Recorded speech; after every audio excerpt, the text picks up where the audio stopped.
in this open-handedness that I've had this week, I had a conversation with my best friend, I don't know, Wednesday night. And I went into this conversation going, all right, I just need to talk. I just need to share with another guy everything that's going on this week, this roller coaster of emotions, to crying in the middle of traffic and playing Tesla really loud, to openness and the perspective shift and all this stuff.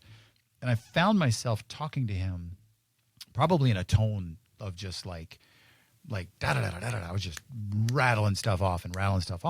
Went into the conversation, as I said, just wanting to talk. I was going to talk. He was going to listen.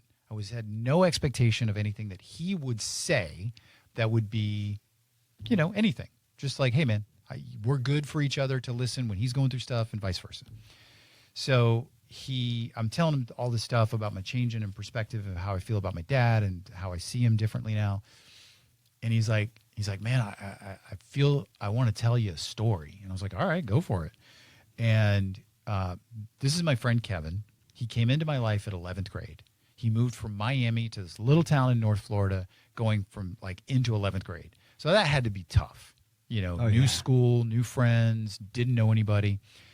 That's when he came into my life. And he shared with me, and I knew this to be true, is that his household growing up was bad. Like he and his dad was violent. Oh, I'm sorry to hear that. It was not pretty. And he'd share, and he himself has worked through everything, and he himself has got through stuff.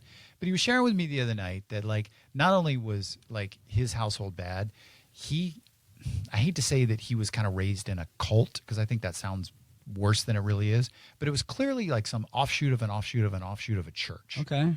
And he was like, yeah, man, there was weird things that happened in this farmhouse where things that shouldn't happen, and with men and little boys and little girls, and really weird stuff. Damn. And so one of the things he shared with me is that the place he landed, his father passed a few years ago, is that his dad did the best he could. His dad was even though his dad was terrible, his dad was an improvement upon the really dark stuff that went on in that sect, cult, religion thing. Yeah. And he said, but one of the breakthrough moments for him is that when he moved to High Springs from Miami, he had a moment where he had come over to the house. And he came over to the house, and he was just waiting for me to we were going to go out or something. Who knows? And he said he was just standing there, and he was quietly observing the inner workings of the Sharkey household on a normal Tuesday or Friday or whatever. And he said, the way me and my dad spoke to one another was unlike anything he had ever heard, because we were literally just talking. He was like, there was no demeaning. There was no violence. There was just two people, two men talking to one another. And he said for him, he had a moment, a realization where he realized that what was going on in his house with him and his dad, that there was another way, that there was another type of relationship you can have with your father that was very different than what he was experiencing. So it was the possibility and it was the potential. And the reason why when he told me the story, I was like, oh, wow, was because, one, I don't have that same memory. As I said earlier, I tend to over-index throughout my adult life. Dad didn't take me fishing and dad was this. But that helped me realize that on any given Tuesday, on any given day, my dad talked to me as a 16-year-old like an adult.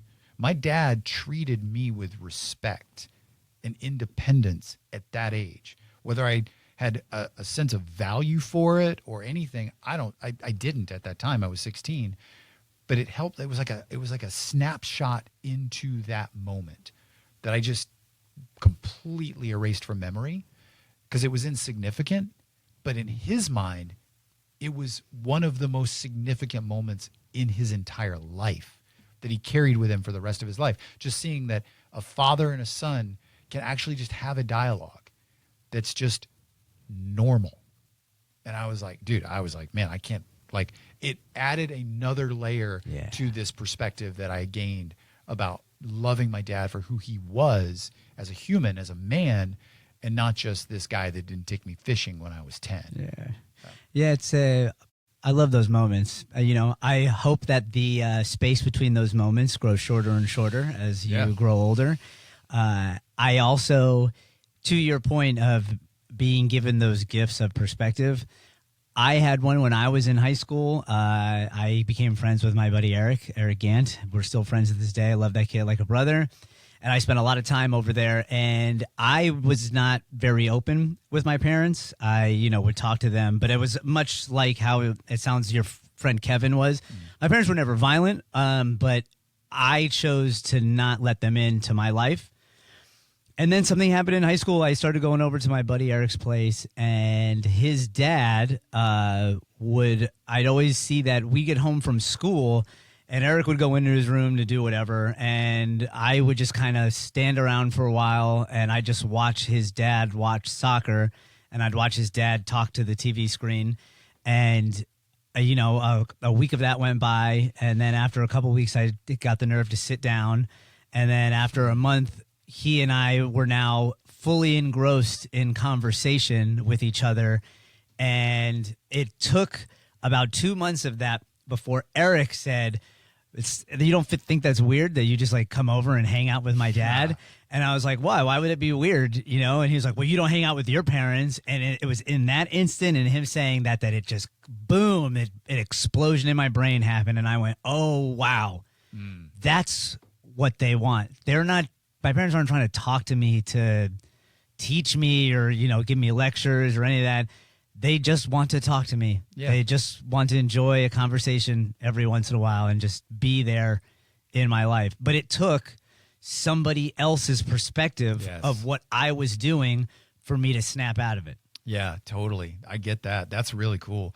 That's cool that you had a similar perspective, different, but a similar perspective as my friend Kevin. Yeah. Things what we always talk about of the sense of, I think seeing your parents as normal people is just one of the few Lego pieces you need to put into place so you can start to see everyone and life as just who you are. And everybody is just trying the best they can. And that's why, the phrase, love people for who they are, not what they do, becomes so powerful, because you start to realize that people, it just depends on their set of circumstances sometimes. And maybe you're just in the wrong place at the wrong time. That doesn't make people inherently evil or inherently good.